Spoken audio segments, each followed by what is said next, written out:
আল্লাহ পাক রব্বুল আলামিন আরো বলেন কোরআন শরীফের মধ্যে, ইন্না রাহমাতাল্লাহি করিবুম মিনাল মুহসিনিন। সূরাতুল আরাফের 56 নম্বর আয়াতে আল্লাহ পাক রব্বুল আলামিন নিশ্চয় বলেন, ইন্না রাহমাতাল্লাহ, নিশ্চয় আমি আল্লাহ পাকের রহমত, করিবুম নিকট, মিনাল মুহসিনিন আল্লাহ পাকের মুহসিন বান্দা, আল্লাহ ওয়ালা ওলি বান্দাদের নিকট অবতীর্ণ হয়। সুবহানাল্লাহ। আসসালামু আলাইকুম ওয়া রাহমাতুল্লাহি ওয়া বারাকাতুহু।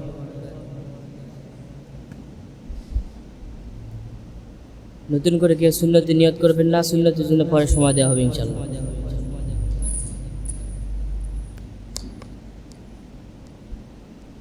আলহামদুলিল্লাহ নাহমাদুহু ওয়া নাস্তাঈনুহু ওয়া নাস্তাগফিরুহু ওয়া নু'মিনু বিহি ওয়া নাতাওয়াক্কালু আলাইহি ওয়া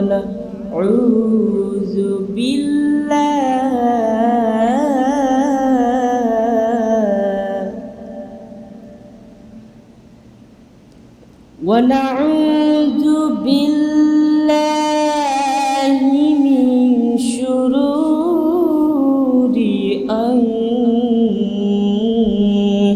أنفسنا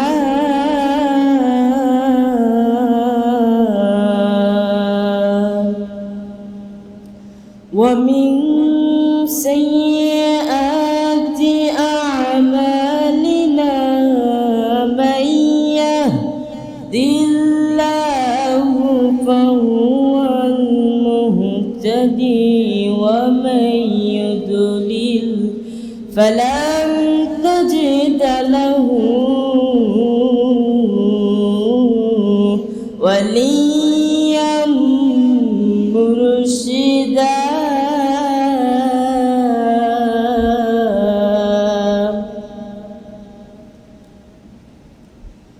ونشهد أن لا إله إلا الله وحده لا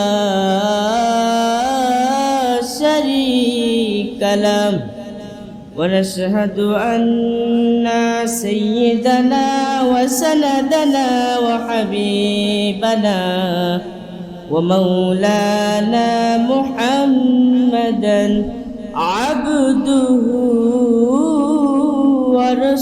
ورسوله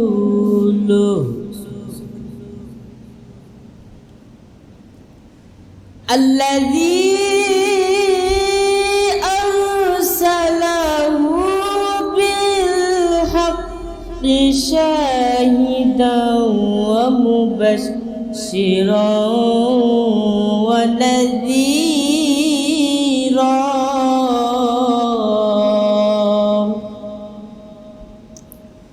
وداعيا إلى الله بإذنه وسراجا وشمسا ونورا وقمرا منيرا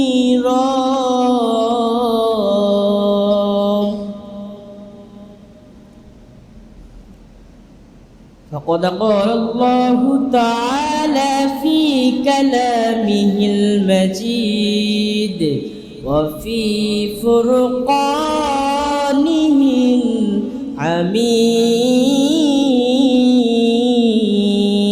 الحميد أعوذ بالله من الشيطان الرجيم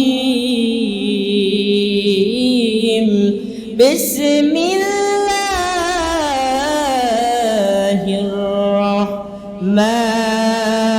الرحمن الرحيم إن الله وملائكته يصلون على النبي يا أيها الذين آمنوا صلوا عليه وسلموا تسليما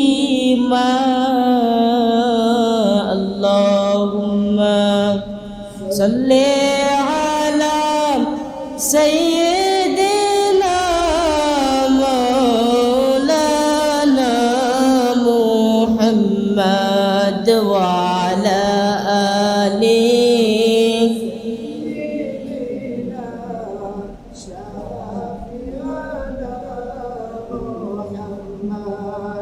যিনি দেখেছেন দুনয়নে রূপ মুবারক আপনার এ জীবনে, যিনি দেখেছেন দুনয়নে রূপ মুবারক আপনার এ জীবনে, সাফল্যতার ত্রিভুবনে বারবার দেখা দিবেন ইয়া রাসূলুল্লাহ। আল্লাহুম্মা সাল্লি আলা সাইয়্যিদিনা মাওলানা মুহাম্মদ ওয়া আলা আলিহি।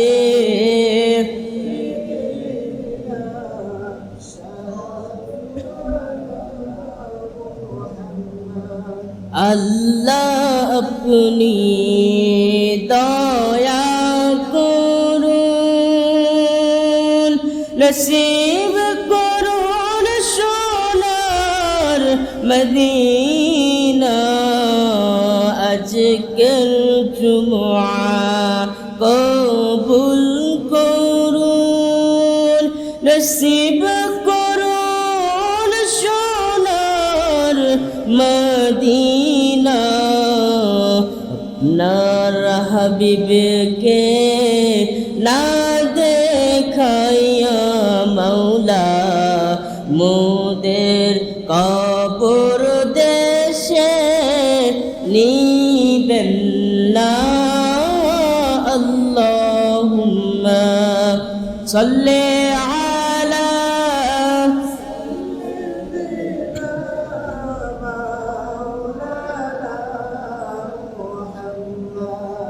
ওয়া আলা আলি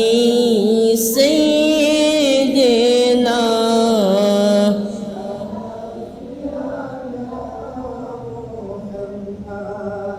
মোরা সবাই গুনাহগার গুনাহবিজি,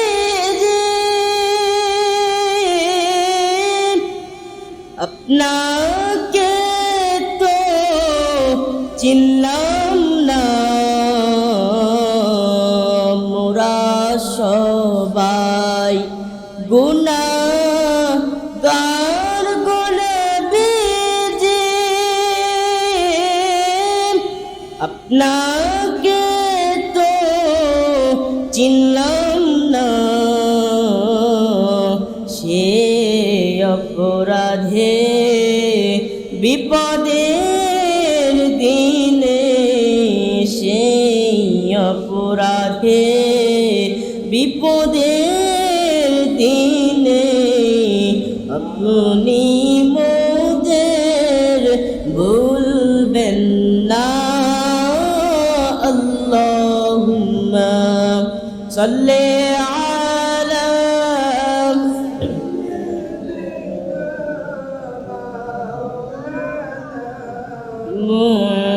মুহাম্মদ ওয়া আলা আলিহি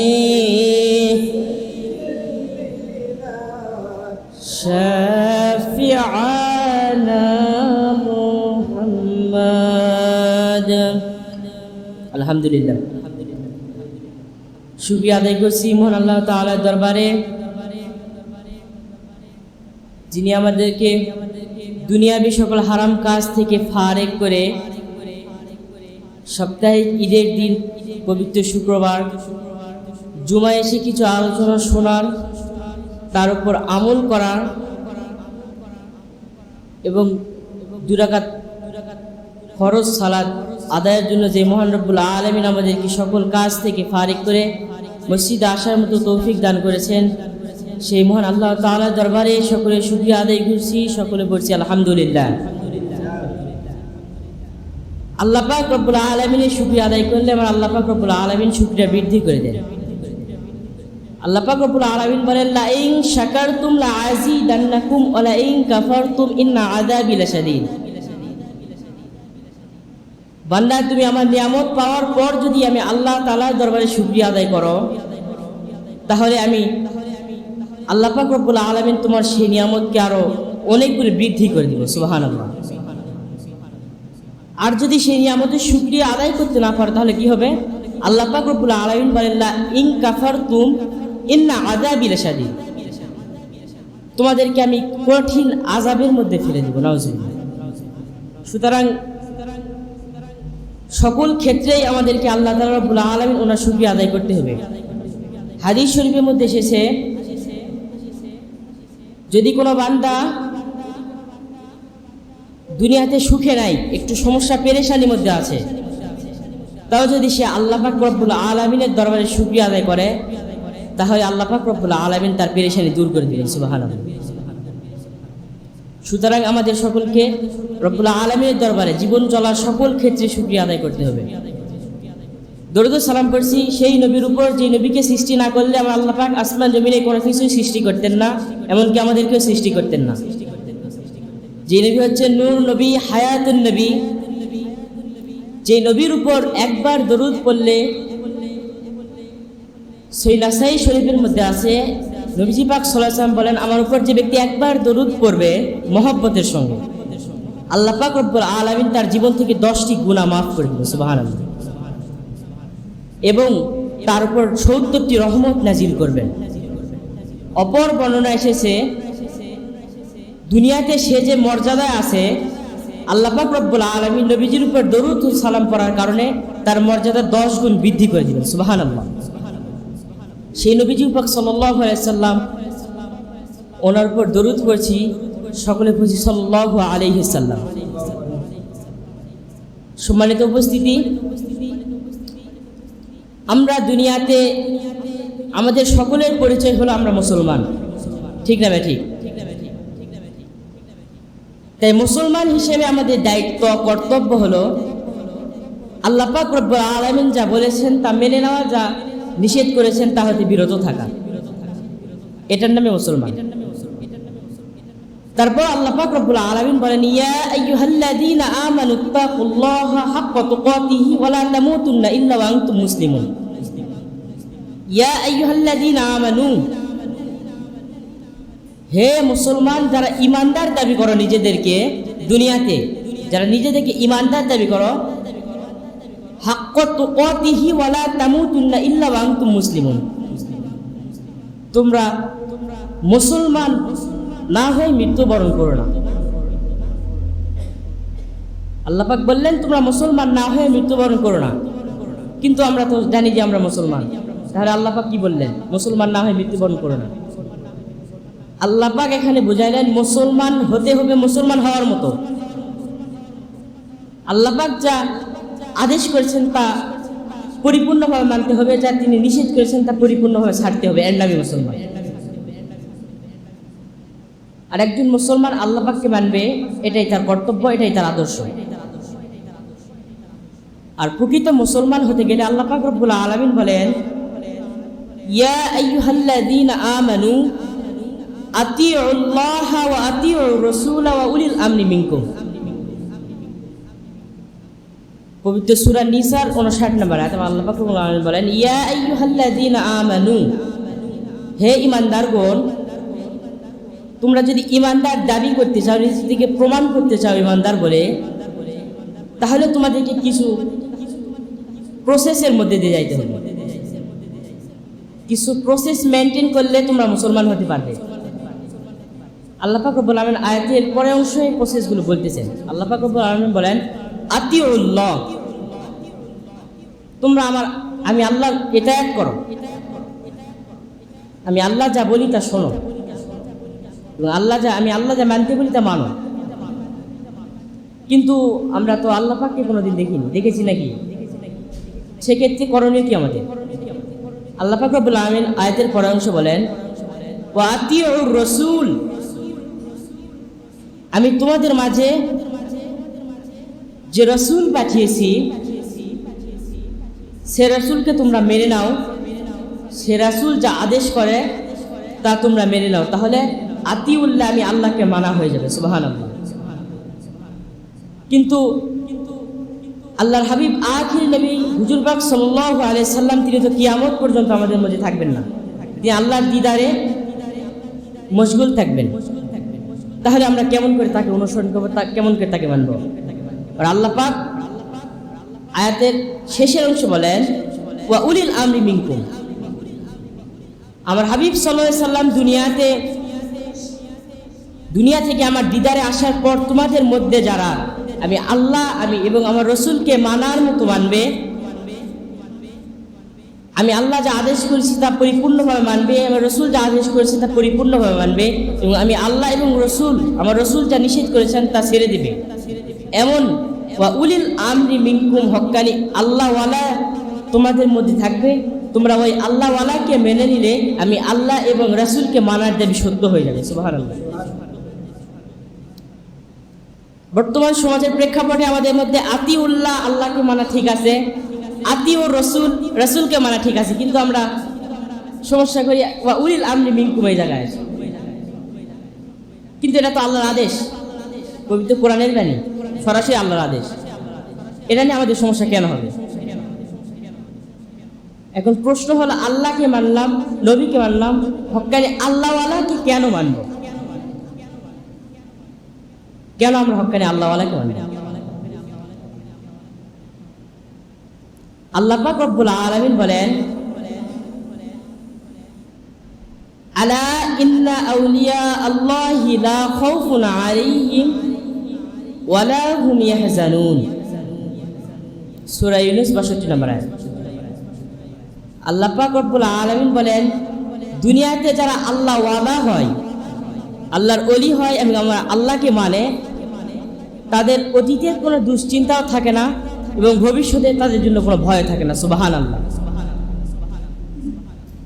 এবং তাদেরকে কন্ট্রোল করা, তাদেরকে স্বয়ং আমি আল্লাহ পাক রব্বুল আলামিন নিজে কন্ট্রোল করি। এই জন্যে আল্লাহ পাক এর আল্লাহওয়ালাদেরকে আমাদেরকে মানতে হবে, কারণ ওনাদেরকে আল্লাহ পাক সরাসরি কন্ট্রোল করেন পবিত্র কোরআনের ভাষা দ্বারা। সুতরাং তাদেরকে আমরা যদি অনুকরণ করি, তাহলে আল্লাহ পাক এবং রাসূলকে মানা আমাদের হয়ে যাবে। সুবহানাল্লাহ। এবং বুখারী শরীফে একটা হাদিস এসেছে, বুখারী শরীফের 3470 নম্বর হাদিস, আবু সাঈদ বিল খুদরি রাদিয়াল্লাহু তাআলা আনহু থেকে বর্ণিত। তিনি একটি হাদিস বর্ণনা করেছেন। হাদিসটি ঘটনা এসেছে একটি।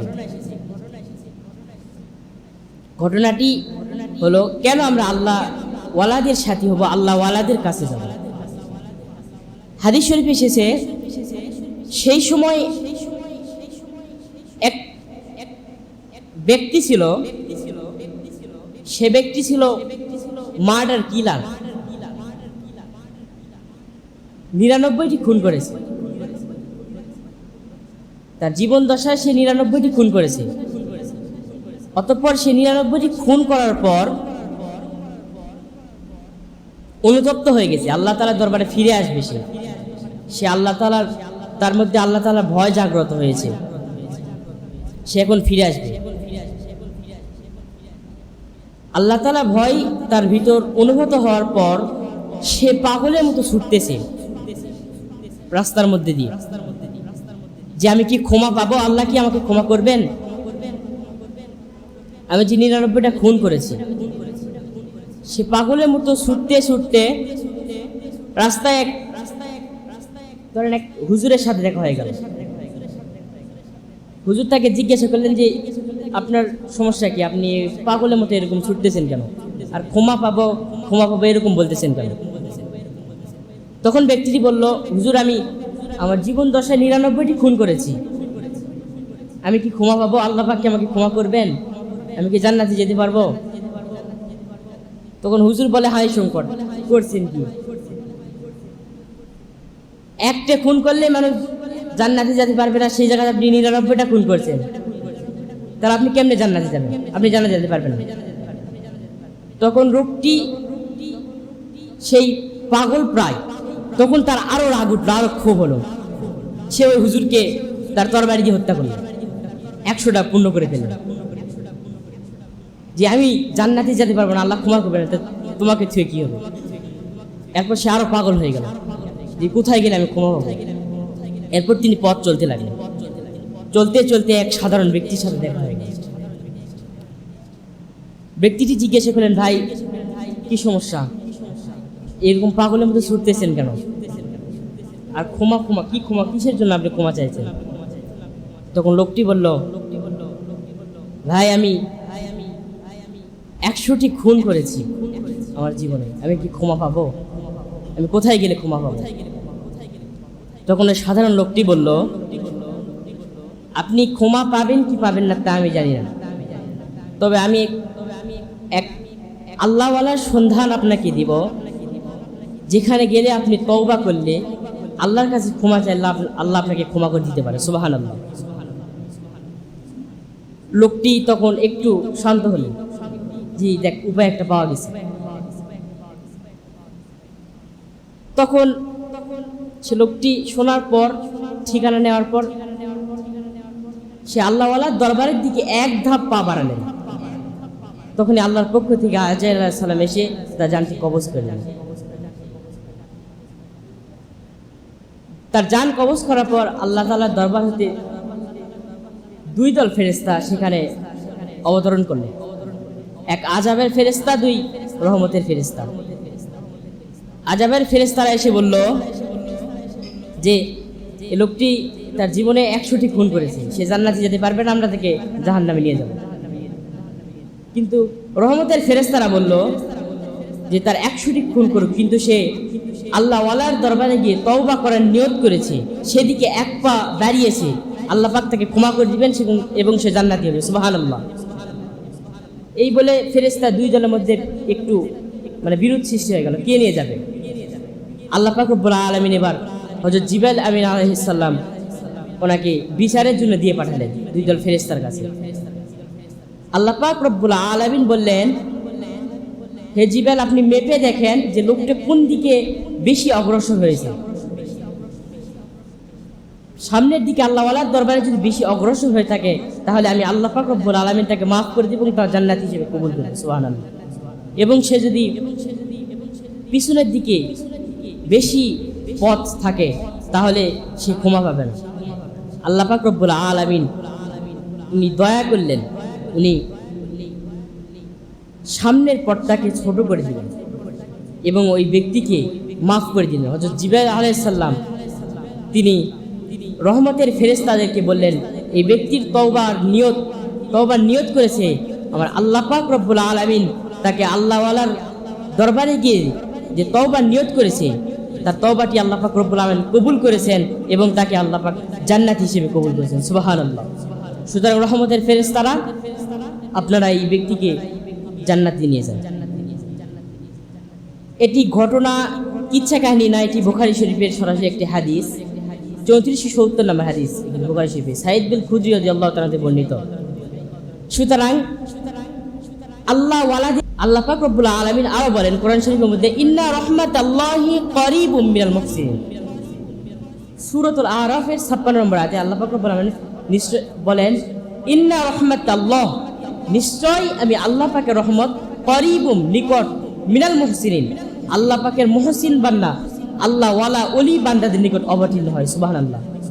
সুতরাং তোমরা আল্লাহ ওয়ালাদের দরবারে যাও, আল্লাহ ওয়ালাদের সহবতে যাও, আল্লাহ ওয়ালাদের সাথী হও, তাহলে আমার রহমত তোমরা পেয়ে যাবে। সুবহানাল্লাহ। সুতরাং আমাদেরকে আল্লাহ ওয়ালাদের সাথী হতে হবে, আল্লাহ ওয়ালাদের দরবারে যেতে হবে, তাহলে আমরা আল্লাহ পাক রব্বুল আলামিন আমাদেরকে তার রহমত নাজিল করবেন। এই রহমতটা কতটুকু? আল্লাহ পাক শুধু বলেননি যে রহমত নাজিল করবেন, এই রহমত কতটুকু, এর পরিধি কতটুকু? লাহুমুল বুশরা ফিল হায়াতিদ দুনিয়া ওয়াল আখিরা। আল্লাহ পাক রব্বুল আলামিন বলেন, দুনিয়া এবং আখিরাতের জন্য ওই বান্দারা কোনো চিন্তা থাকবে না। সুবহানাল্লাহ। আল্লাহ পাক রব্বুল আলামিন আমাদের সকলকে আল্লাহ পাক রব্বুল আলামিনের সঠিক ইসলাম জেনে এবং মেনে আমল করার মতো তৌফিক দান করুন এবং আমাদের সকলকে তার সঠিক ইসলামের পথে কবুল করুন। সকলে আল্লাহুম্মা আমিন।